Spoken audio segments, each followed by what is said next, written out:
Meu marido me disse que ia em uma viagem de negócios chata, porém eu recebi um e-mail acidental de confirmação de cruzeiro de luxo para dois. Eu não o confrontei. Usei o login dele para fazer um upgrade na cabine e reservei minha própria passagem. Meu marido, o Edward, partiu para o que ele chamou de conferência de contabilidade terrivelmente chata no Caribe. Eu estava triste. 3 dias depois, eu estava limpando o tablet dele, e o e-mail de confirmação do O Majestic Emerald apareceu. Suíte de luxo, massagem de casal, e a reserva para 2 pessoas. Ele nem se deu ao trabalho de esconder. Em vez de gritar ou ligar para o advogado, eu usei o login da reserva dele. Eu fiz um upgrade para a cabine presidencial, e comprei uma passagem de última hora. Eu sabia que ele estaria esperando a amante dele na cabine perfeita, mas quem ele encontrou lá não foi ela. Passei a noite anterior olhando as fotos do navio no site da companhia. O Majestic Emerald, com seus andares brilhantes, piscinas infinitas e cabines luxuosas. Ele havia escolhido o pacote Romântico Premium, o que incluía massagem a 2 e jantar privado com vista para o mar. Li e reli o itinerário dele até decorar. Quando entrei no porto e vi o navio de perto, senti o estômago travar. Era imenso, e eu quase ri pensando que aquele monstro de aço seria o palco da maior farsa da nossa vida. Mostrei meu bilhete e o atendente me conduziu até a cabine presidencial. O upgrade que eu mesma havia feito com o cartão dele. O quarto era absurdo. Cama king, varanda privada, champanhe gelando em um balde e 2 taças. A etiqueta da garrafa dizia: para o casal, aproveitem o paraíso. Eu fiquei olhando para aquilo por um bom tempo. Não havia mais como voltar atrás. Esperei por horas, tentando imaginar a cara dele quando abrisse a porta. Cada som no corredor fazia meu coração acelerar. Às vezes eu me perguntava se estava indo longe demais, mas então eu lembrava das mensagens antigas que ele apagava, das desculpas vagas sobre viagens de negócios, e da sensação de ser sempre deixada de lado. Quando ouvi a chave girar na fechadura, o corpo inteiro travou. Ele entrou sorrindo, com uma camisa clara e aquele ar ensaiado de quem está prestes a impressionar alguém. Mas quando me viu parada ali, encostada na moldura da varanda, o sorriso dele simplesmente sumiu. Ele não conseguiu dizer nada nos primeiros segundos. Eu também não. Só observei o rosto dele perder a cor. Por dentro, uma parte de mim gritava de raiva. Outra só queria rir. Ele balbuciou algo sobre não ser o que eu estava pensando. E eu nem precisei responder. Bastava olhar o ambiente. A garrafa de champanhe, o buquê na mesa, a cama decorada com pétalas de rosa, para saber exatamente o que ele planejava. Eu disse apenas que tinha achado o e-mail, e que achei justo aproveitar a viagem que ele tanto planejou. Ele tentou se recompor, agir como se nada fosse demais. Mas a tensão entre nós era sufocante. Durante o jantar naquela noite, sentado diante de mim, ele mal conseguia encarar. O garçom comentou algo sobre que casal bonito. E eu senti vontade de rir. Eu respondia educadamente, como se fosse tudo normal. Enquanto isso, percebi o olhar dele desviando várias vezes em direção às mesas ao redor. Parecia procurar alguém. Talvez a mulher com quem ele planejava estar ali. E foi então que vi. Uma mulher loira, sozinha, alguns metros atrás dele. Ela também parecia procurar alguém. Quando nossos olhares se cruzaram, tive certeza. Era ela. Ela não fazia ideia de quem eu era. Fingi não perceber quando a loira se levantou da mesa e foi até o bar. Edward ficou inquieto, mexendo o guardanapo entre os dedos, sem coragem de olhar para mim por muito tempo. Era quase engraçado ver o homem que sempre parecia ter tudo sob controle se desmontando aos poucos. Depois de alguns minutos, ele inventou que precisava dar uma passada rápida na recepção. Eu apenas balancei a cabeça e continuei comendo. Mal ele saiu, levantei devagar e o segui a uma distância segura. O corredor do navio era longo, com luzes amareladas e o som abafado de música vindo dos andares de cima. Vi quando ele parou perto do elevador e olhou para os lados antes de mandar uma mensagem. Não demorou nem 2 minutos até ela aparecer. A loira. Eles trocaram poucas palavras, mas foi o suficiente. Ela o abraçou, e ele olhou em volta, visivelmente nervoso. Eu fiquei escondida atrás de uma coluna, sentindo o coração bater tão rápido que achei que fosse desmaiar. Ver aquilo doía mais do que imaginei. Eu já sabia. Mas ver era diferente. Era o tipo de dor que queima em silêncio, que faz o corpo tremer sem saber se é raiva ou humilhação. Quando eles se afastaram em direção às escadas, esperei um pouco e voltei para a cabine. Abri a mala dele. O que não foi difícil, já que ele deixou a senha no mesmo padrão de sempre. A data do nosso casamento. Dentro, encontrei um presente embrulhado. Uma caixa pequena com o nome Hannah, gravado em uma etiqueta dourada. Não era para mim. Sentei na cama e fiquei olhando para aquilo, sentindo o peso de cada detalhe que ele ignorou. Tudo nele era previsível. As mentiras, as desculpas, até o descuido. Quando ele voltou, agia como se nada tivesse acontecido. Disse que tinha resolvido um problema com a reserva e tentou me convencer a aproveitar o show da noite. Eu fingi acreditar. Naquela hora, percebi que a vingança podia ser mais doce se fosse silenciosa. Durante os dias seguintes, passei a agir como se fosse a esposa perfeita em férias. Tirava fotos sorrindo, fazia perguntas sobre os passeios e até agradecia pelos presentes. Ele não sabia se eu estava sendo sarcástica ou realmente louca, e essa dúvida parecia deixá-lo cada vez mais desconfortável. No quarto, eu via o celular dele vibrar várias vezes. Ele tentava esconder, mas eu notava o nervosismo. Certa noite, enquanto ele tomava banho, peguei o aparelho e tirei uma foto de todas as mensagens com ela. Não para enviar a ninguém. Eu só queria guardar a prova do tipo de homem que ele era. Na manhã do 4º dia, decidi fazer algo diferente. Fui até o bar do deck principal, o mesmo onde ela costumava ficar, e sentei bem perto. Pedi um drink e fiquei observando o mar. Depois de alguns minutos, ela apareceu. Hannah. De perto, parecia mais nova do que eu, uns 20 e poucos anos, com um ar de quem acha que sabe tudo sobre amor. O tipo de mulher que ainda acredita quando um homem casado diz que o casamento acabou faz tempo. Ela olhou para mim uma vez, sem saber quem eu era. E quando o garçom comentou que eu estava hospedada na suíte presidencial, percebi o jeito que ela engoliu seco. Foi aí que percebi o poder que eu tinha. Eu não precisava gritar, nem destruir nada. Bastava estar ali, ocupando o espaço que ela acreditava ser dela. Naquela noite, Edward não dormiu direito. Virava de um lado para o outro, e eu só observava. Eu sabia que ele estava dividindo o pânico entre as duas. E essa era a primeira vez em muito tempo que eu me sentia no controle. Mas o que eu não esperava era o que viria na manhã seguinte. Quando acordei e abri a porta da cabine, encontrei um envelope deslizado por baixo. Dentro, havia uma única folha. Uma foto de Edward e Hannah juntos no corredor, tirada na noite anterior. E atrás da foto, uma frase escrita à mão. Você não é a única que sabe jogar. Fiquei parada com o envelope na mão por longos segundos. O papel tremia entre meus dedos. Mas não era medo, era raiva pura. Aquela frase parecia um desafio, e eu não sabia se vinha dele, dela ou de alguém que tinha visto tudo. O navio era grande, mas agora parecia pequeno demais para todos nós. Sentei na cama, encarei a foto e tentei lembrar o momento exato em que ela deve ter sido tirada. A iluminação, o corredor, o ângulo. Parecia algo feito por alguém que sabia o que estava fazendo. Não era uma foto qualquer. E o mais estranho era que Edward ainda dormia, completamente alheio a tudo. Pensei em acordá-lo e jogar a foto na cara dele, mas desisti. Eu queria entender antes. Saber até onde ia essa história. Desci até o saguão principal fingindo que ia tomar café. Levei a foto comigo, dobrada no bolso. O navio estava cheio de turistas animados. Famílias tirando fotos. Casais rindo. Tudo o que eu não era naquele momento. Peguei meu café e sentei perto das janelas, observando o mar. Enquanto eu pensava em como alguém teria conseguido aquela imagem, vi Hannah passando do outro lado do salão. Ela falava ao celular, com o rosto tenso. Quando percebeu que eu a observava, hesitou por um segundo e desviou o olhar. Aquilo confirmou minhas suspeitas. Ela sabia exatamente quem eu era. No fim da manhã, voltei para o quarto. Edward já estava acordado, mexendo no celular, fingindo normalidade. Disse que queria ir à academia do navio. Eu apenas respondi, ok, e fiquei esperando ele sair. Assim que a porta se fechou, peguei o laptop dele e entrei na conta de e-mail. Foi mais fácil do que eu imaginava. Ele não tinha trocado senha nenhuma. Encontrei as mensagens com a agência de viagens, as confirmações de reserva e, o que mais me chamou a atenção, uma sequência de e-mails de um remetente anônimo, sem nome, só com um número estranho, todos enviados nas últimas 24 horas. O conteúdo era curto, direto e ameaçador. Ela sabe. Se não resolver isso, eu resolvo. Percebi que Edward não estava apenas mentindo para mim, ele estava sendo chantageado. Passei o resto do dia tentando agir como se nada tivesse mudado. Almoçamos juntos, ele fez comentários sobre o pôr do sol, e eu fingia concordar, enquanto dentro de mim tudo girava. Quis perguntar quem estava ameaçando ele, mas algo me dizia que era melhor esperar. No jantar, Hannah não apareceu. Edward parecia mais tranquilo, como se tivesse recebido boas notícias. E foi ali que percebi que ele não fazia ideia do que eu sabia. Quando voltamos para a cabine, ele foi tomar banho. Eu abri o armário e comecei a revirar a mala dele de novo, buscando qualquer coisa que explicasse aquelas mensagens. Entre as roupas, encontrei um segundo celular, escondido dentro de um par de tênis. Um aparelho simples, quase descartável, com apenas 2 contatos salvos: H e ninguém. O histórico de mensagens com H era direto. Encontros, horários, planos. Mas o contato ninguém era o mesmo número dos e-mails anônimos. E a última mensagem enviada minutos antes dizia: Ela está aqui. Acho que me seguiu. O que você quer que eu faça? Naquele instante, ouvi a porta do banheiro se abrir. Fechei a mala às pressas. Sentei na cama e fingi estar mexendo no tablet. Ele saiu enrolado na toalha, despreocupado, e me perguntou se eu queria ver o show de mágica daquela noite. Eu respondi que preferia descansar. Quando ele deitou, eu fiquei observando o rosto dele. Ele dormiu rápido, cansado. Parecia um homem comum, mas eu sabia que não era. Esperei o som da respiração dele ficar mais lento, e então peguei o segundo celular. Tirei fotos de tudo. Mensagens, contatos, datas. Depois, escondi o aparelho dentro da minha bolsa. Antes de dormir, olhei mais uma vez para a foto do envelope e percebi um detalhe que tinha ignorado. No reflexo de um espelho, ao fundo, aparecia uma terceira pessoa. Alguém tirando a foto. E não era eu, nem Hannah, nem Edward.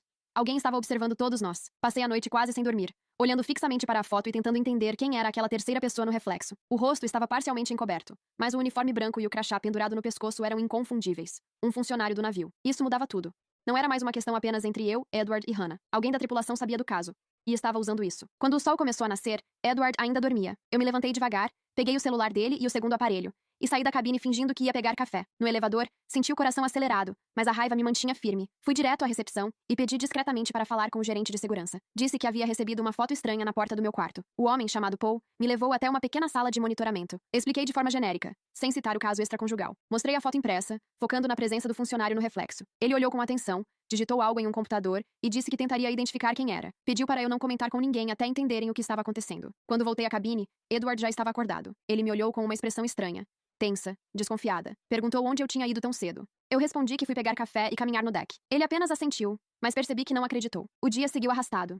Fizemos o passeio em terra que estava no roteiro, uma parada em St. Thomas. Ele tentou agir normal, tirando fotos, comprando lembrancinhas, mas o nervosismo dele era visível. O tempo todo olhava o celular, esperando algo. À tarde, de volta ao navio, vi Hannah conversando com um homem perto da área da piscina. Não era Edward. O homem usava o mesmo uniforme branco e o crachá prateado, como o da pessoa no reflexo. Ele parecia estar dando instruções a ela, e ela apenas ouvia, sem dizer nada. Foi nesse instante que a ficha caiu. Talvez ela também estivesse sendo manipulada. À noite recebi um bilhete sob a porta. O mesmo papel do envelope anterior, sem assinatura. Dizia apenas: Ele não é quem você pensa. Encontre-me no deck 7, às 23 horas. Fiquei parada por minutos, sentindo o corpo inteiro formigar. Era claro que aquilo podia ser uma armadilha, mas parte de mim precisava saber. Esperei Edward dormir. Ele apagou rápido, exausto, e às 22h55 saí do quarto em silêncio. O corredor estava vazio, só o som distante das ondas. Subi as escadas devagar até o deck 7, onde quase não havia ninguém, apenas o bar fechado e algumas cadeiras de praia empilhadas. Fiquei ali por uns 5 minutos até ouvir passos se aproximando. Era Hannah. Ela olhou para os lados antes de se aproximar. Quando ficou perto o suficiente, percebi o medo no rosto dela. Disse em voz baixa que precisava falar comigo, que eles estavam observando tudo. Eu pedi que explicasse, e ela contou rápido, quase sem respirar, que o homem que a contratou para fingir ser amante de Edward era o mesmo que agora estava ameaçando os dois, que ela nunca teve nada com ele de verdade, que foi paga para fazer parte de uma história, e que agora estava com medo. Antes que eu pudesse reagir, ouvimos um estalo alto atrás das cadeiras empilhadas. Alguém estava ali. Hannah empalideceu e começou a recuar. O som de passos se aproximou, e uma voz masculina disse para voltarmos para nossas cabines. Ela saiu correndo. Eu fiquei parada, tentando ver o rosto do homem, mas ele usava boné e crachá. Apenas repetiu, firme. A senhora deve retornar à sua suíte. Por favor. Voltei tremendo. Quando entrei na cabine, Edward estava sentado na cama, acordado, me esperando. O olhar dele era frio. Disse que sabia que eu estava me encontrando com a garota, que eu devia parar de me meter em coisas que não entendia. Foi a primeira vez que senti medo real. Ele não parecia surpreso, nem culpado. Parecia preparado. E então ele disse uma frase que fez tudo girar. Você não devia ter vindo para esse navio. Quando ele disse aquilo, senti o corpo inteiro gelar. A voz dele não tinha raiva, nem culpa. Era calma demais, quase como se estivesse lendo um script. Aquilo me assustou mais do que qualquer grito. Perguntei o que ele queria dizer com isso. Mas ele apenas desviou o olhar, passou a mão no rosto e respondeu que tudo ficaria mais fácil se eu fingisse que nada estava acontecendo. Mais fácil para quem?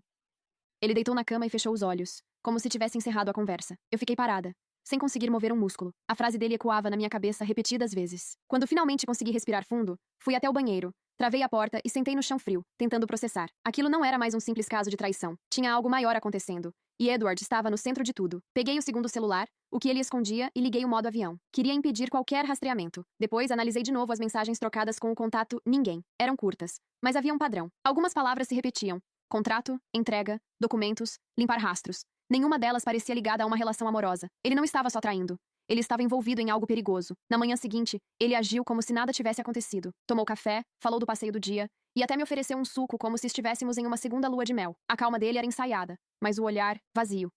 Enquanto ele se arrumava, o telefone da cabine tocou. Eu atendi, achando que seria o serviço de quarto, mas uma voz feminina sussurrou. Se você quer sair viva desse navio, encontre-me no convés de serviço, às 4 da tarde. Não traga ele. Antes que eu pudesse responder, a ligação caiu. O resto da manhã foi um martírio. Eu agia normalmente, mas por dentro contava os minutos. Às 3h50, inventei que ia ao spa. Edward apenas assentiu, concentrado demais no celular. O convés de serviço ficava abaixo das áreas principais, reservado para funcionários. Quase ninguém passava por ali.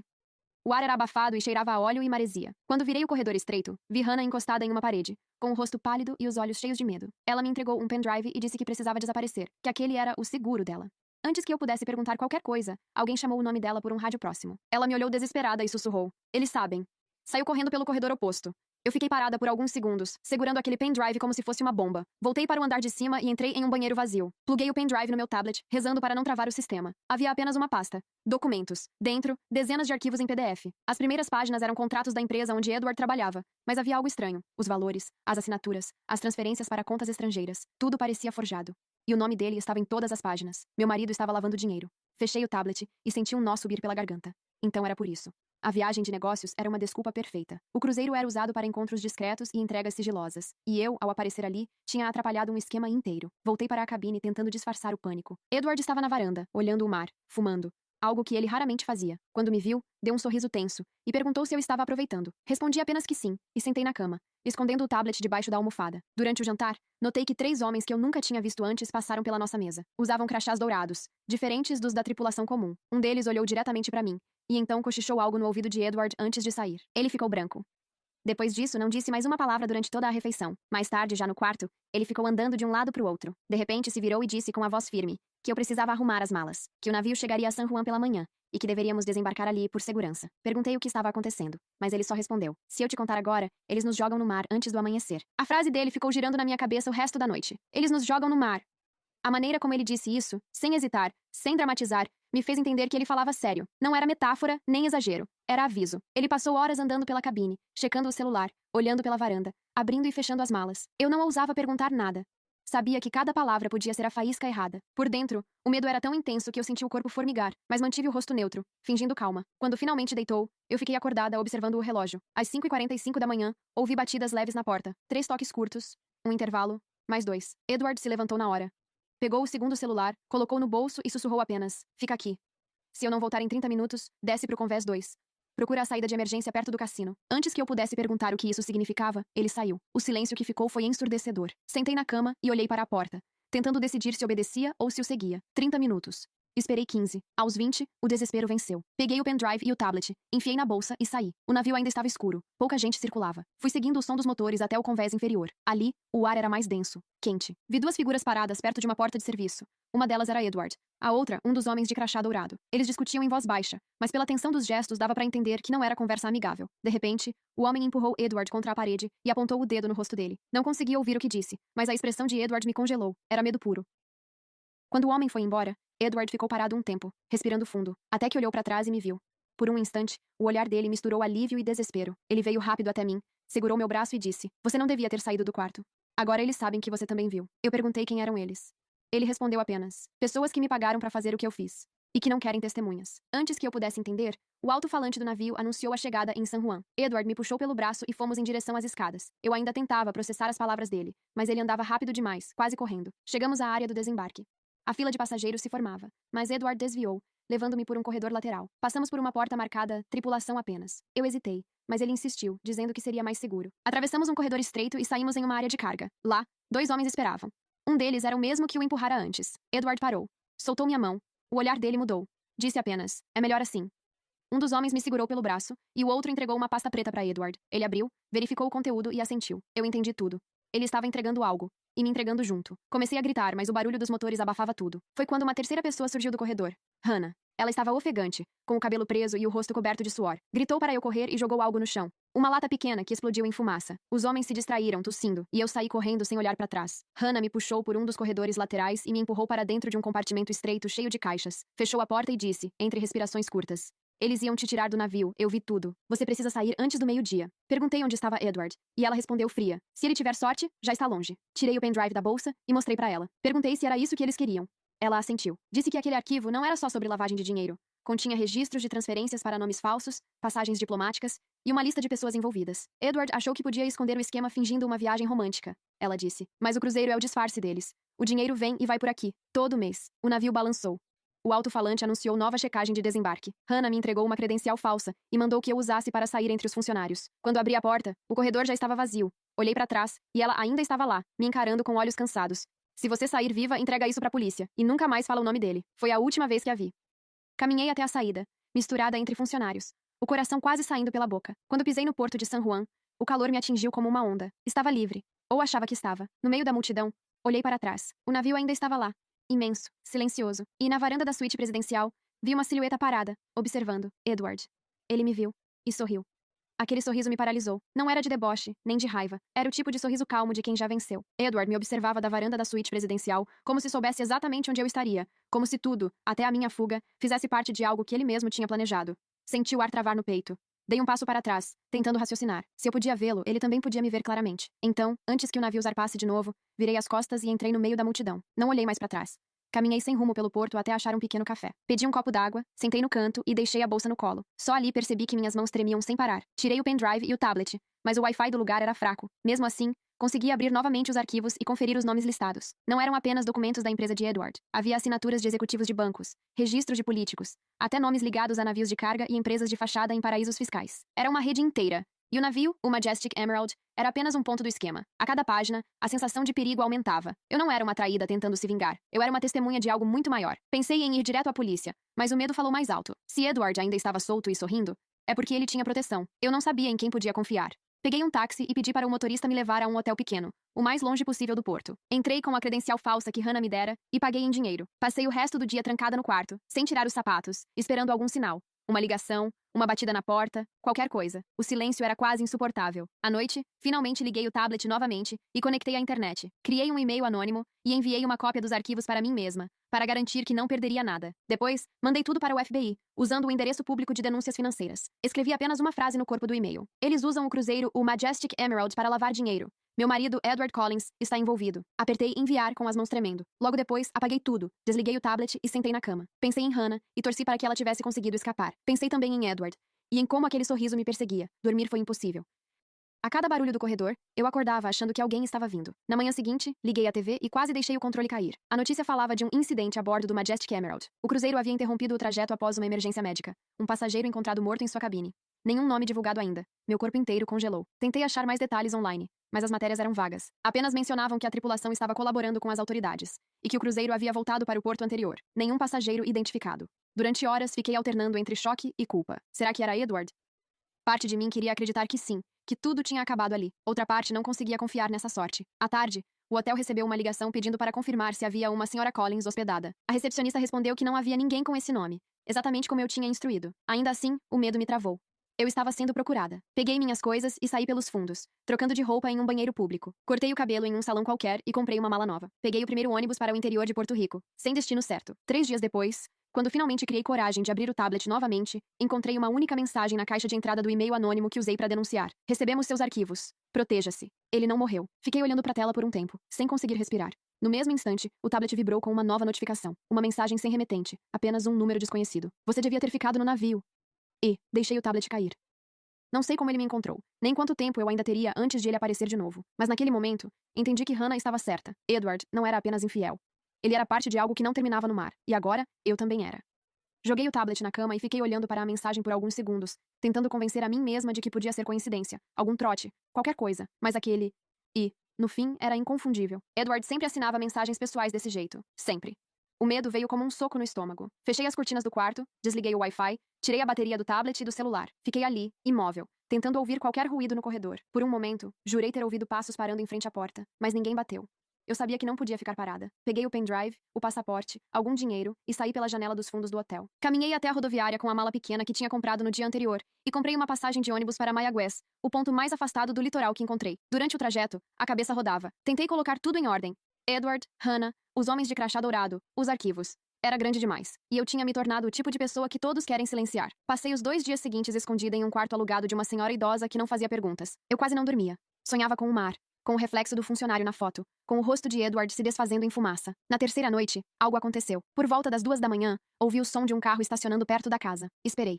Depois, passos. Lentamente, levantei, fui até a janela e olhei pela fresta. Um homem de terno escuro, sozinho, observava a rua. Não parecia um policial, e muito menos um turista. Voltei para a cama sem acender a luz. Esperei até amanhecer, e logo que a senhora saiu para o mercado, deixei o dinheiro do aluguel sobre a mesa e fugi pela porta dos fundos. No ônibus seguinte, decidi que precisava de ajuda real. Peguei um chip novo e liguei para um número de denúncia do FBI. O mesmo que eu tinha usado por e-mail. Fui atendida por uma mulher de voz calma. Contei quem eu era, dei o nome de Edward e mencionei o pendrive. Ela me interrompeu rápido e pediu que eu falasse mais baixo. Disse que o caso já estava em andamento e que meu nome constava entre as fontes não localizáveis. Quando perguntei o que isso significava, ela respondeu apenas: "Eles acham que você está morta. Continue assim por enquanto." A ligação caiu logo depois. Guardei o telefone e fiquei olhando pela janela do ônibus, tentando entender o que fazer. Se o FBI achava que eu estava morta, talvez fosse melhor manter essa versão. Mas e se Edward também acreditasse? Ou se ele soubesse que eu estava viva e me rastreava de outro jeito? Ao chegar em Mayagüez, aluguei um quarto simples acima de uma padaria. A dona era simpática. Me chamou de Senhora Moore, porque foi o nome falso que usei. Comecei a viver de modo quase invisível. Ajudava na padaria pela manhã e ficava trancada à tarde,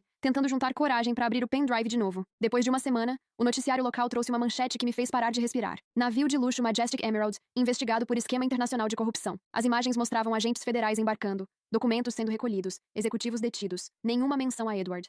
Mas na tela, por um segundo, eu o vi. Ele estava no fundo, algemado, sendo escoltado por 2 agentes, o rosto abatido, mas ainda com aquele mesmo sorriso calmo. Achei que sentiria alívio, mas não. Senti pavor. Porque conhecendo Edward, aquele sorriso significava que ele ainda tinha cartas guardadas. Naquela noite, ouvi batidas na porta.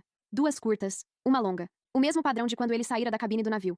Meu corpo inteiro travou. Esperei 1 minuto, depois 2. As batidas se repetiram, mais suaves. Peguei a tesoura da gaveta e me aproximei devagar. Quando abri uma fresta, vi um envelope no chão. Dentro, uma única folha com a minha foto, tirada do sistema de câmeras da padaria, de poucas horas antes. Na parte de trás, escrita à mão: "O navio pode ter afundado, mas eu ainda estou a bordo." E soltei o papel e fechei a porta, encostando as costas nela enquanto o coração batia descontrolado. Ele sabia onde eu estava.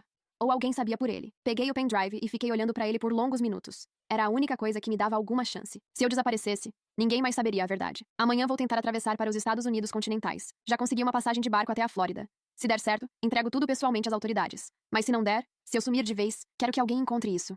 Porque Edward ainda está solto, mesmo preso. Acordei antes do sol nascer, sem ter dormido de verdade. Passei a madrugada ouvindo o barulho da rua, imaginando passos, vozes, carros que talvez estivessem ali por minha causa. O envelope com a minha foto ainda estava sobre a mesa, dobrado ao meio, como um lembrete de que não importava o quanto eu corresse, eles sempre estariam um passo à frente. Saí do quarto antes das 6, levando apenas o passaporte, o pendrive e um pouco de dinheiro. O resto deixei para trás. Peguei um táxi até o porto de Mayagüez e comprei uma passagem no primeiro barco com destino à Flórida. A atendente me olhou rápido, sem fazer perguntas. Eu devia parecer exausta, mas determinada. Enquanto esperava o embarque, olhei para o mar e senti um nó na garganta. A última vez que estive diante daquela imensidão azul, tudo parecia um jogo que eu controlava. Agora, o mesmo mar me parecia um aviso. O navio de transporte era pequeno, nada comparado ao luxo do Majestic Emerald. Um cheiro forte de diesel tomava o ar. As pessoas embarcavam apressadas. Trabalhadores, turistas, alguns com olhares cansados como o meu. Escolhi um assento perto da popa, longe das janelas. Queria ficar invisível. Quando o barco partiu, fechei os olhos e tentei me convencer de que era só mais uma travessia, que do outro lado, tudo poderia finalmente acabar. Mas poucas horas depois, percebi que algo estava errado. Um homem sentado 3 fileiras à frente virou-se para olhar para mim. No começo achei que fosse coincidência, mas ele repetiu o gesto várias vezes. Usava boné e jaqueta escura, e eu conseguia ver o brilho de algo metálico preso na cintura. Talvez um distintivo, talvez não. Tentei disfarçar. Fui ao banheiro e fiquei lá por quase 20 minutos, respirando fundo, pensando em como sair dali sem chamar atenção. Quando voltei, o homem havia mudado de lugar. Agora estava 2 fileiras atrás. Foi quando o pânico tomou conta. Peguei o pendrive e o escondi dentro do forro da minha jaqueta, costurando com o fio de uma etiqueta solta. Depois sentei e fiquei imóvel. Não olhei mais para trás. Horas depois, quando o barco atracou em Miami, esperei todos descerem antes de me levantar, mas assim que cheguei à rampa, senti uma mão firme segurando meu braço. O homem de jaqueta. Disse em voz baixa: Senhora Collins, precisamos conversar. Tentei soltar o braço, mas ele mostrou um crachá do FBI. O nome? Agente M. Turner. Ele me levou para uma área reservada do porto, onde 2 outras pessoas esperavam. Uma mulher de terno e outro agente. Eu estava pronta para correr, mas a mulher falou primeiro, com um tom calmo demais. Você fez a coisa certa enviando os arquivos. Seu marido foi preso, mas o caso não acabou. Expliquei sobre as mensagens, o envelope, tudo. Eles se entreolharam e a mulher respondeu: Sabemos que alguém de dentro está vazando informações. Por isso você ainda corre perigo. Edward está colaborando e parece disposto a negociar. Negociar. Essa palavra me fez perder o ar. Turner colocou uma pasta sobre a mesa e abriu, dentro, uma série de fotos. Edward algemado, sim, mas sentado confortavelmente em uma sala, conversando com homens de terno. Não agentes, advogados, talvez empresários. Ele não parecia preso, parecia protegido. Ele entregou nomes, mas só os que interessavam a ele, disse a agente. E em troca, ganhou imunidade parcial. Ele vai testemunhar, mas não vai pra prisão agora. Olhei pra eles, tentando entender se aquilo era real. Então, ele está solto. Ela assentiu, sob vigilância. Mas sim, senti as pernas enfraquecerem. Tudo o que fiz, fugir, esconder, denunciar, tinha servido para quê? Para libertá-lo? A mulher então se inclinou para frente e disse algo que me gelou completamente. E tem mais. Ele disse que você participou, que o pendrive estava com você porque fazia parte do acordo, que você o traiu por dinheiro. Demorei alguns segundos para reagir. Isso é mentira. Pode ser, ela respondeu. Mas sem o pendrive original, não há como provar. E ele garantiu que foi destruído. Meu estômago revirou. O pendrive estava costurado no forro da jaqueta. E ninguém sabia disso além de mim. Eu me levantei devagar, dizendo que precisava de um tempo para processar. Eles tentaram me convencer a ficar sob proteção temporária, mas recusei. Disse que voltaria no dia seguinte. Saí do porto sem olhar para trás, pegando um táxi qualquer e pedindo para me deixar em um hotel no centro. Quando fechei a porta do quarto, tirei o pendrive da jaqueta e o segurei nas mãos. Era a única prova que me restava. Mas agora eu não confiava em ninguém, nem mesmo no FBI. Abri a cortina e olhei para a rua. Lá embaixo, estacionado do outro lado da avenida, um carro preto com vidros escuros. O mesmo modelo que vi em Mayagüez. Senti o coração disparar. Peguei o celular e digitei uma mensagem curta para o e-mail anônimo que usei antes. Ele está livre. E agora eles estão me caçando também. Enviei. Depois apaguei tudo. E foi então que notei algo na tela do meu celular. Uma notificação silenciosa, sem remetente, com uma única frase. Gostou da travessia? O mar tem espaço para mais um corpo. E... O celular escorregou da minha mão. Eu não sabia se ele estava em liberdade vigiada, se tinha cúmplices, ou se alguém continuava o trabalho por ele. Só sabia que, de algum jeito, Edward sempre encontrava uma forma de me alcançar. E dessa vez, ele estava muito mais perto do que antes. Naquela noite, não consegui dormir. Ficava olhando para o celular na mesa, a tela apagada, como se a qualquer momento outra mensagem fosse surgir. Cada barulho no corredor me fazia levantar, encostar o ouvido na porta, esperar. Nada. Só o silêncio pesado dos andares baratos de hotel. Quando o sol começou a nascer, eu já tinha decidido. Precisava desaparecer de novo.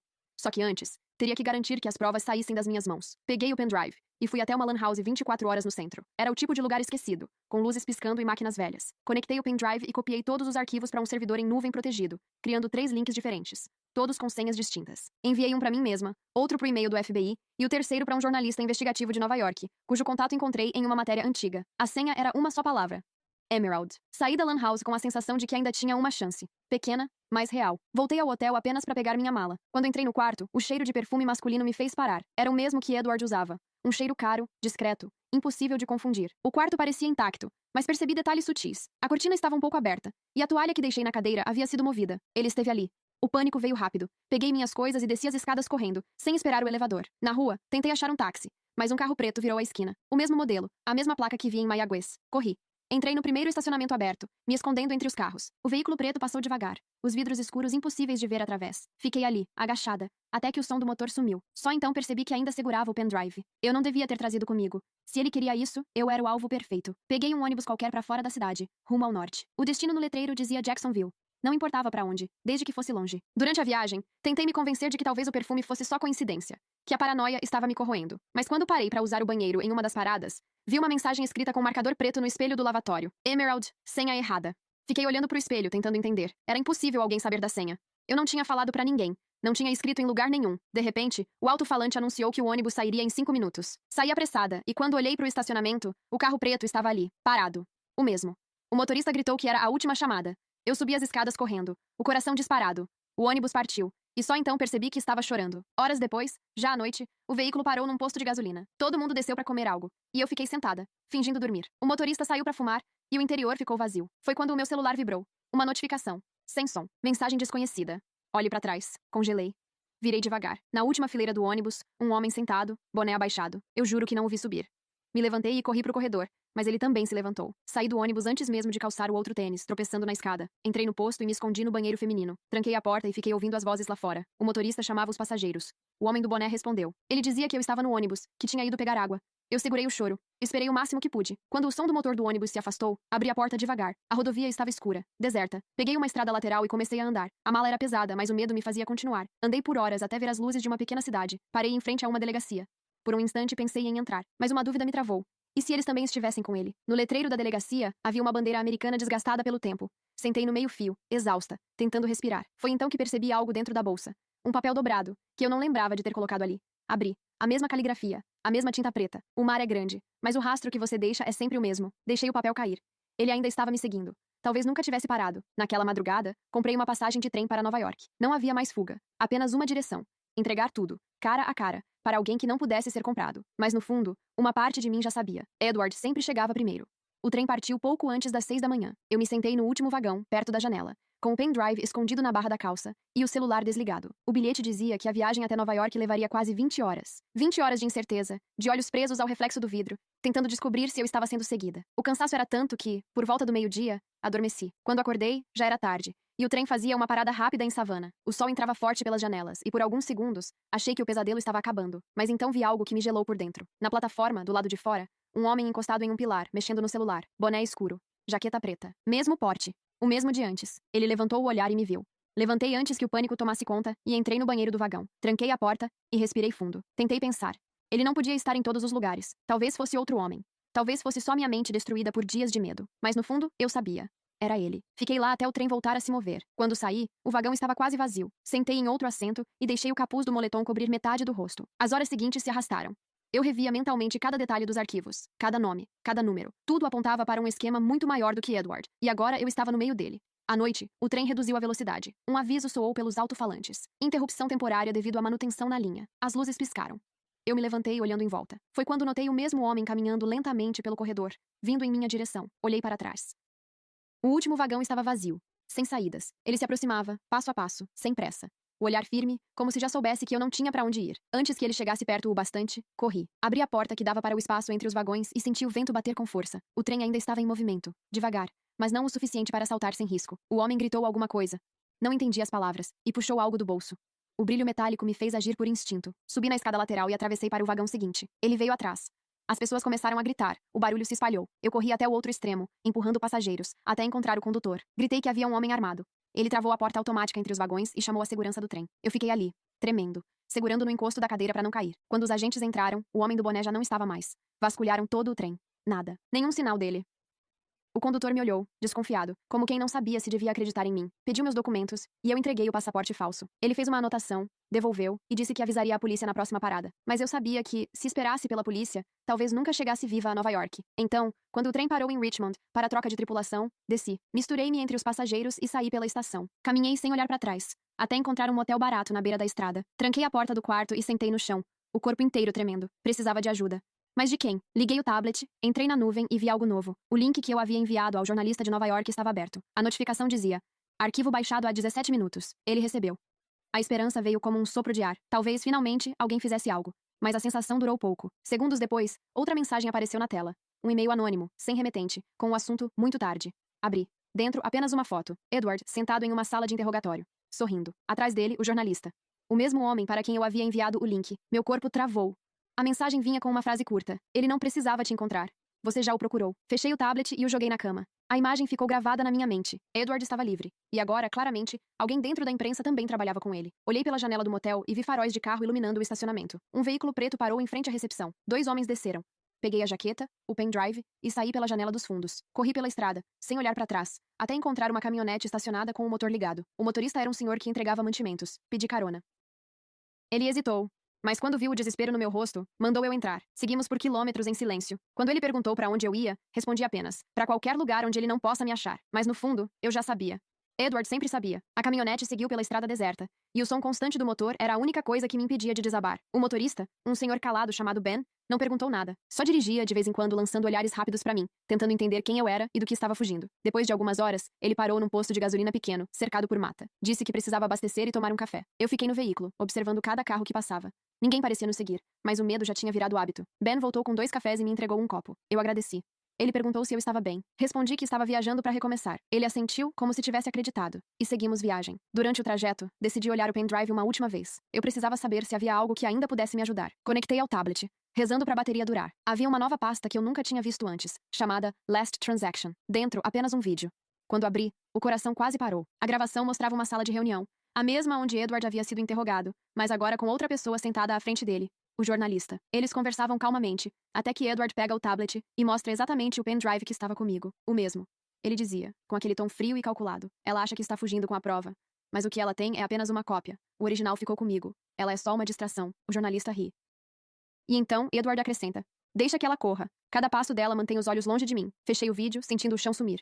Eu tinha passado semanas fugindo com algo que não valia nada. Tudo. A perseguição, as mensagens, as ameaças. Fazia parte de um plano para me afastar. Ele precisava que eu acreditasse que tinha o poder, para que ninguém desconfiasse dele. Ben percebeu meu desespero e perguntou se eu queria parar. Disse que não, que precisava continuar. Pedi para ele me deixar no próximo motel de estrada. Quando descemos, o céu já estava escuro e o ar pesado de chuva. O motel era pequeno, decadente, com um letreiro piscando metade das letras. Paguei em dinheiro e entrei no quarto. Sentei na cama e respirei fundo. Eu tinha 2 opções. Sumir de vez ou voltar para encarar tudo. Mas parte de mim sabia que fugir não adiantaria mais. Se ele me usou como distração, então Edward ainda estava agindo, mesmo preso. Abri o tablet de novo tentando achar alguma pista que pudesse virar contra ele. Na pasta principal, encontrei um arquivo criptografado com o nome EC. Digitei a senha Emerald, e dessa vez funcionou. O arquivo era um contrato, mas não de negócios. Era um acordo de identidade. Mostrava que Edward havia transferido oficialmente a própria documentação, conta bancária e assinatura digital para outro nome, semanas antes do cruzeiro. O Edward Collins, que estava sendo investigado, já não existia oficialmente. Ele tinha apagado a própria identidade. E o mais perturbador, o novo nome registrado no documento era Ben Taylor. Olhei para a janela. A caminhonete branca ainda estava estacionada no pátio do motel. O corpo travou. Peguei o tablet e me escondi atrás da cama, o coração disparando. Pensei em correr, mas a porta estava trancada por dentro, ou eu achava que estava. Quando a maçaneta girou, soltei o ar em silêncio. Ben entrou devagar, com o mesmo sorriso calmo de antes. Esqueceu isso no carro, disse ele, levantando a mão. Na mão dele estava o pendrive. O meu. Tentei me manter firme. Perguntei como ele tinha pegado. Ele respondeu tranquilo, dizendo que o pendrive caiu no banco quando desci. A voz dele era serena, controlada, igual a de Edward quando queria me acalmar. O mesmo tom, a mesma cadência. Você nunca foi o problema, ele disse, dando um passo à frente. Só escolheu o lado errado. O estômago revirou. Peguei o tablet e o joguei contra a lâmpada, fazendo o quarto mergulhar na penumbra. Corri para o banheiro e tranquei a porta. Ben bateu 2 vezes com calma. Já chega de fugir, amor, disse a voz atrás da porta. Era ele. Edward. O mesmo timbre, o mesmo jeito de falar meu nome que só ele tinha. Eu comecei a chorar, sem ruído. Peguei o telefone do banheiro e disquei o número de emergência. A ligação caiu. Do lado de fora, ele falava baixo, quase gentil. Tudo isso podia ter sido fácil. Você só precisava confiar. Ouvi o clique metálico de algo. Talvez uma chave, talvez não. O trinco começou a ceder. Peguei um pedaço quebrado do espelho e fiquei parada, respirando fundo, esperando o inevitável. O trinco girou completamente. A porta se abriu devagar. E então, um clarão. Gritos. Passos apressados. Vozes dizendo: FBI! Largue isso agora! Ecoaram pelo quarto. Eu caí no chão, tremendo. Quando levantei o olhar, Edward, ou o homem que usava o rosto dele, estava sendo arrastado para fora, algemado, o olhar fixo em mim, e mesmo assim, ele sorriu. Um agente me ajudou a levantar. Perguntou se eu estava bem. Eu só consegui balançar a cabeça. No meio da confusão, percebi o pendrive no chão, perto da cama. Peguei rápido e escondi no bolso. E pela primeira vez, percebi algo. O pendrive que Ben, ou Edward, tinha me mostrado era diferente do meu. Um pequeno detalhe na carcaça. Talvez o verdadeiro ainda estivesse comigo, ou talvez todos fossem falsos. Enquanto os agentes o levavam, ele virou o rosto e disse, baixo o suficiente para só eu ouvir: Nos vemos no próximo navio. A frase dele ecoou por dentro de mim mesmo depois de ele sumir no corredor do motel. Nos vemos no próximo navio. Aquilo não parecia uma ameaça dita no calor do momento. Soava como uma promessa, quase uma instrução. Os agentes ficaram ali até o amanhecer, fazendo perguntas, tirando fotos, recolhendo o que restou no quarto. Um deles, o mais jovem, me ofereceu água e disse que eu estava segura agora. Eu queria acreditar, mas o olhar do agente mais velho me dizia o contrário. Uma mistura de preocupação e ceticismo. Quando finalmente me deixaram sozinha, sentei na beira da cama e tentei entender o que era real. Edward, ou quem quer que fosse aquele homem, estava preso, de novo. O FBI estava envolvido. O pendrive ainda estava comigo, e mesmo assim, nada fazia sentido. Liguei o tablet. As pastas do pendrive estavam lá, mas agora havia uma nova. Manifest. Dentro, um arquivo único. Uma lista de nomes, todos seguidos por datas e portos de embarque. Cidades diferentes, anos diferentes. No topo, o nome do navio mudava a cada linha. The Golden Spirit, Ocean Crown, Emerald Star, Majestic Emerald. O esquema não era apenas sobre lavagem de dinheiro. Era uma rede de cruzeiros usados como fachada para transporte de pessoas, documentos e identidades falsas. Cada navio era parte da mesma estrutura. E no final da lista, havia um nome que fez o sangue sumir do meu rosto. Amelia Collins, passageira confirmada. The Golden Spirit, 06 e 03, 2026. A data era daqui a 3 meses. O nome era o meu. Levantei, andei pelo quarto, respirando rápido. Eu não tinha feito nenhuma reserva. Não tinha usado meu nome verdadeiro em lugar algum, mas o sistema deles já me colocava como passageira. Tudo isso, a fuga, o medo, até a captura de Edward, parecia uma engrenagem planejada para me levar de volta ao ponto de partida. Poucas horas depois, o FBI me transferiu para uma base temporária em Orlando. Disseram que seria proteção, mas o local parecia mais uma detenção. Eles recolheram o tablet e o pendrive, alegando que fariam uma perícia completa. Passei dias sem notícias, dormindo pouco, comendo quase nada. As janelas tinham grades. O telefone, bloqueado. O tempo inteiro, eu sentia que estavam esperando algo, ou alguém. No quinto dia, uma mulher que se apresentou como agente especial Lang veio até mim. Disse que o homem preso no motel havia passado por exames e que os registros biométricos eram de fato de Edward Collins. Ele era ele. Mas o corpo dele mostrava sinais de cirurgias recentes. Pequenas incisões na mandíbula, no queixo, atrás das orelhas. Alterações sutis, suficientes para confundir reconhecimento facial. Lang me mostrou uma foto. O rosto era dele, mas havia algo diferente no olhar. Perguntei onde ele estava. Ela respondeu apenas: transferido. Local não divulgado. Quando ela saiu, percebi que a porta não estava trancada. Por instinto, abri e olhei o corredor. 2 agentes conversavam a alguns metros distraídos. Caminhei devagar até o fim do corredor, virei à esquerda e vi outra porta, entreaberta. Lá dentro, um painel digital exibia informações de vigilância. Nomes, códigos, horários de embarque. No topo da tela, um título piscava em letras vermelhas. Operação Spirit. Embarque programado. 06, 03, 2026. Abaixo, a lista de passageiros. O primeiro nome era o meu. O segundo, Edward Collins. Senti o corpo inteiro formigar. Tudo o que eu fizera desde o início, invadir o e-mail, embarcar no navio, fugir, denunciar, fazia parte de um ciclo que já estava definido. Saí da sala tremendo, voltei pro quarto e sentei no chão. O som distante de vozes ecoava pelo corredor, mas eu não ouvia mais nada direito. A ficha finalmente caiu. Não era só sobre ele me caçar, era sobre me trazer de volta. À noite, Lang retornou. Disse que eu seria realocada para uma base segura fora do estado. Pedi pra onde, mas ela não respondeu. Só mandou que eu me arrumasse. Enquanto ela falava, percebi o distintivo dela preso na lapela. Não era o mesmo da equipe que me prendeu no motel. Era dourado. O mesmo tipo que vi nos homens do cruzeiro, meses atrás. Ela percebeu que eu olhava e sorriu, discreta. É hora de voltar pra casa, Amélia. O mar sente sua falta. O som de helicópteros preencheu o ar lá fora. E eu entendi, tarde demais, que o próximo navio já estava à minha espera. A van preta me levou por horas, com as janelas cobertas. 2 agentes armados na frente, Lang ao meu lado. Falando pouco, observando cada movimento meu. Ninguém disse pra onde estávamos indo. Quando perguntei, ela respondeu apenas que era melhor não saber. O silêncio pesava. O motor zunia constante, e eu tentava lembrar se deixara algum rastro, algum contato que pudesse avisar. Não havia ninguém. Depois de um tempo, senti o cheiro de maresia. O veículo desacelerou. Ouvi o som de gaivotas, e então o barulho familiar de ondas. O motor desligou. Lang mandou que eu descesse. Quando meus pés tocaram o chão, o vento frio confirmou o que eu já temia. Estávamos em um porto. À frente, iluminado pelas luzes amareladas, um navio colossal se erguia. As letras pintadas no casco reluziam sob o reflexo do mar. The Golden Spirit. O mesmo nome da lista. Aquele em que meu nome estava confirmado. Meu corpo travou. Tentei dar um passo atrás, mas Lang segurou meu braço com força. É só por segurança, Amélia. Disse, com a voz calma demais. Você vai ficar bem. Eu ri, um riso curto, nervoso. Ficar bem?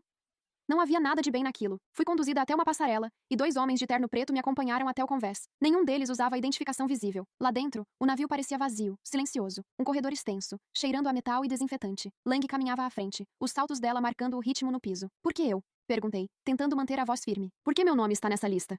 Ela olhou por cima do ombro e respondeu, tranquila. Porque você é a única que ainda pode contar essa história. A frase soou como ironia. Fui levada até uma cabine grande, moderna demais para ser um abrigo. Tudo arrumado, limpo, quase clínico. Na mesa, uma garrafa de água lacrada e uma pasta. Lang entregou a pasta e saiu, trancando a porta atrás de si. Abri com as mãos tremendo. Lá dentro, havia apenas algumas folhas e uma foto. A foto era minha, tirada dias antes, em frente ao motel onde Edward, ou Ben, foi preso. Atrás, um carimbo. Operação Spirit. Testemunha primária. As folhas explicavam os termos de segurança do programa de proteção, mas na parte inferior, o campo Supervisão Responsável trazia uma assinatura que me fez engasgar. Edward Collins. Fiquei olhando para aquilo por um tempo que não sei medir. O chão parecia girar. Ele não estava apenas vivo. Ele estava por trás de tudo. Bati na porta, gritei, mas ninguém respondeu. Tentei abrir a janela, travada. O navio já estava se movendo. Quando a campainha interna tocou, a voz de Lang saiu pelos alto-falantes. O protocolo exige isolamento nas primeiras 24 horas. Não tente sair. O som da minha própria respiração enchia o quarto. Na mesa percebi um tablet idêntico ao de Edward. Liguei. Havia apenas um arquivo aberto. Mensagem de boas-vindas. Dei play. A tela mostrou o rosto dele, nitidamente filmado há poucos dias. Edward sorria, vestindo um uniforme branco com o logotipo The Golden Spirit. Se você está vendo isso, significa que finalmente confiou em mim o bastante para voltar pro mar. Ele fez uma pausa curta. Nada disso foi uma armadilha, Amélia. Foi um teste. Você queria a verdade? Está cercada por ela agora. A imagem tremeu.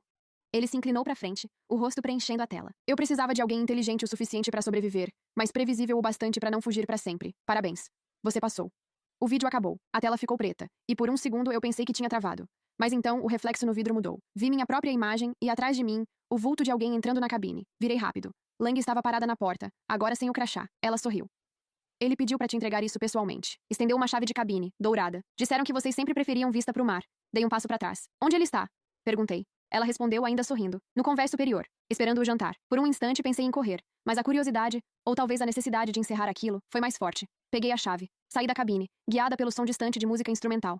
Subi as escadas, cada passo ecoando dentro de mim. Quando alcancei o deck superior, o vento bateu forte. As luzes estavam baixas, e só uma mesa estava posta. 2 taças, uma garrafa aberta, e Edward sentado, tranquilo, olhando o mar. Ele se levantou devagar quando me viu, como se me esperasse há séculos. Eu te disse que o mar sentiria sua falta. O som da água batendo contra o casco misturava-se à minha respiração curta. Eu caminhei até ele. Por que, Edward? Consegui dizer. Tudo isso... Por quê? Ele sorriu. Aquele mesmo sorriso que sempre antecedia as mentiras. Porque, no fim, o mar só é seguro quando ninguém mais acredita em terra firme. Ele ergueu a taça e brindou ao nada. E foi nesse instante que percebi algo atrás dele. Uma bandeira diferente, pendurada discretamente. O logotipo não era do The Golden Spirit. Era outro. The Majestic Emerald 2. O novo navio já tinha zarpado. Fiquei parada, encarando aquela bandeira. The Majestic Emerald 2. Aquele nome parecia zombar de tudo o que eu tinha passado. O ciclo recomeçando, o mar me puxando de novo. Edward continuava à minha frente, calmo, mexendo no vinho. Você ainda acha que foi vítima? Disse ele sem me olhar. Mas, Amélia, você foi a peça que fez o jogo funcionar. Todo mundo acreditou em você. E quando acreditaram, ninguém olhou para mim. Senti o corpo inteiro tremer. Você destruiu a minha vida. Não, ele respondeu, baixo. Eu te dei uma nova. Por um segundo, o barulho do mar pareceu engolir tudo. O vento forte fazia as taças tilintarem, e o navio balançava lentamente. Olhei ao redor. Câmeras, cabos, homens de uniforme ao fundo. Nenhum deles parecia surpreso em me ver ali. Era como se todos soubessem que esse encontro era inevitável. Tentei dar um passo atrás, mas 2 seguranças surgiram, bloqueando a saída. Edward apenas continuou falando, como se nada fosse fora do normal. Esses navios nunca param, Amélia. Um termina, outro começa. O dinheiro, as identidades, as histórias, tudo circula. Você virou uma dessas histórias. Ele tirou algo do bolso. Uma pequena caixa de metal. E a colocou sobre a mesa. Aqui está o único pendrive verdadeiro. Sorriu. O que você carregou era só o eco. Olhei pra caixa, depois pra ele. Então é isso? Eu sirvo pra quê agora? Pra sobreviver. Pra contar o que eu quiser que contem. A raiva me fez avançar. Peguei a caixa antes que ele reagisse e a joguei no mar. O som do objeto batendo na água ecoou como um tiro. Edward levantou de repente, o olhar calmo se transformando em algo próximo ao ódio. Você não entende, Amélia. A voz dele subiu pela primeira vez. Sem aquilo, ninguém acredita em nada. Melhor assim, respondi. Que ninguém acredite em você. Por um momento achei que ele fosse me atacar. Mas em vez disso, ele riu. Um riso curto, cansado, quase aliviado. Você realmente aprendeu comigo. Lang apareceu atrás dele, apressada. Cochichou algo em seu ouvido.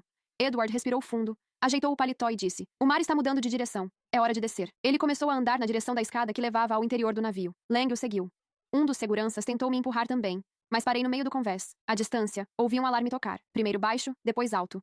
O som metálico se espalhou por todo o navio. Um dos tripulantes gritou algo em outro idioma. As luzes começaram a piscar. O cheiro de fumaça subiu rápido. Corri até a grade e vi lá embaixo o reflexo de chamas. Um dos motores pegava fogo.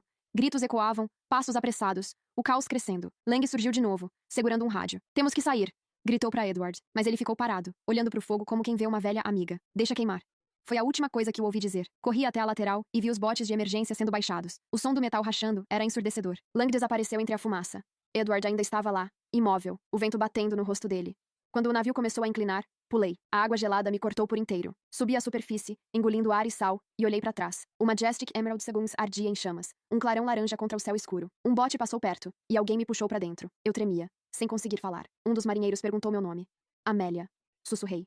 Horas depois, já em terra firme, fui levada por paramédicos. Respondi perguntas, dei depoimentos, repeti a mesma história. O incêndio seria noticiado como acidente elétrico. Nenhuma menção a Edward, nem a Lang, nem a operação. E no meio do caos, percebi algo no bolso do casaco. Um pendrive idêntico ao que eu joguei no mar. Sem etiqueta, sem marcas. Ele tinha previsto até isso. Entreguei o pendrive às autoridades e me afastei do porto sem olhar para trás. Mudei de nome de novo, cortei o cabelo, troquei de cidade. Tento viver como se nada tivesse acontecido, mas às vezes, à noite, quando o vento sopra vindo do litoral, ainda ouço o som das ondas batendo no casco de um navio distante. E juro que ouço uma voz, calma, segura, quase gentil, dizendo: o mar nunca esquece os nomes que o desafiam.